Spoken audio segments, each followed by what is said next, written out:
You should be a monster. You know, because everyone says, well, you should be harmless, virtuous. You shouldn't do anyone any harm. You should sheath your competitive instinct. You shouldn't try to win. You know, you don't want to be too aggressive. You don't want to be too assertive. You want to take a back seat and all of that. Wrong. You should be a monster, an absolute monster, and then you should learn how to control it. If you put yourself in a new situation, then new genes code for new proteins and build new neural structures and new nervous system structures. Same thing happens to some degree when you work out, right? Because your muscles are responding to the load, but your nervous system does that too. So you imagine that there's a lot of potential you locked in your genetic code. And then if you put yourself in a new situation, then the stress, that's the situational stress that's produced by that particular situation, unlocks those genes and then builds new parts of you. So that's very cool, because who knows how much there is locked inside of you. The best men that I've ever met are very dangerous men. You don't mess with them. A harmless man is not a good man.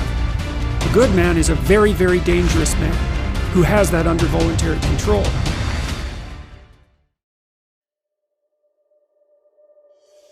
Women don't even like harmless men. They hate them. They like to claw them apart. You know, what women want are dangerous men who are civilized. And they want to help civilize them. Right? That's Beauty and the Beast.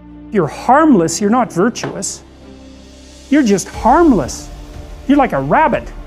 A rabbit isn't virtuous. It just can't do anything except get eaten.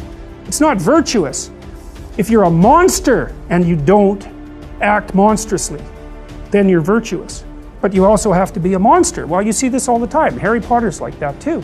It's like he's flawed, he's hurt, he's got evil in him. He can talk to snakes, man. He breaks rules all the time.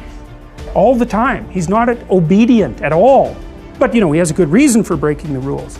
And if he couldn't break the rules, him and his little clique of rule-breaking, you know, troublemakers, if they didn't break the rules, they wouldn't attain the highest goal. So it's very peculiar, but it's a very, very common mythological notion. You know, the hero has to be a monster, but a controlled monster. Batman is like that, you know. I mean, it's everywhere. It's you know, again, in the Harry Potter stories, you see he's touched by evil, right? He actually has a soul fragment that's embedded within him that's as black as anything can possibly be. That's why he can talk to snakes. But without that, he wouldn't be able to have any victory. And that's exactly right psychologically. Unless you can think the way that an evil person thinks, then you're defenseless against them, because they'll go places you can't imagine and then they win. And so the best men I've met, it was interesting even when I was in junior high and high school, because most of my friends dropped out, you know, by the time they were grade 10, thereabouts. And a lot of them were guys who developed physically. They're pretty powerful, and they're just damn sick of putting up their hand to go to the bathroom. It was like, you know, they're not doing that anymore. One of my friends got kicked out when he sort of challenged the gym teacher, you know, physically. And the gym teacher, he could do an iron cross. He was a tough guy, and so it was no trivial matter for my friend to stand up to him, but he got expelled anyways. But, you know, I noticed that it wasn't, it was often the kids whose character I admired that either quit or got expelled, and they were the tougher guys who were just sick and tired of following rules that didn't take into account their character, and then they'd go off and work in oil rigs or whatever. And you could do that in Alberta at that time. That was really hard work, you know, so it wasn't like they were necessarily taking the easy path. But like, a harmless man is not a good man. A good man is a very, very dangerous man who has that under voluntary control. Like one of the central female stories, let's say, if the hero archetype is the central male story, there are variants of hero archetypes that are relevant to women, and one of them is Beauty and the Beast. And you know, Beauty isn't interested in the guy who isn't the beast. She's interested in the guy who's the beast, and that's exactly right, but she's interested in the guy who's the beast that can be civilized and disciplined. There's no safe places.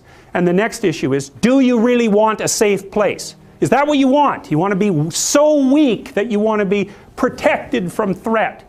What the hell kind of life is that? You're a paralyzed rabbit in a hole. That's no life for a human being. You should be confronting danger and the unknown and malevolence, because, and the reason for that too is, This is the weird paradox. And I believe this is the paradox, first of all, that was discovered in part by Buddha, but also laid forth very clearly in Christianity, which is that the solution to the problem of tragedy and malevolence is the willingness to face them. Now, who the hell would ever guess that? It's a completely paradoxical suggestion. Is that, well, why does it work? Well, because the more you confront the two of them, the more you grow.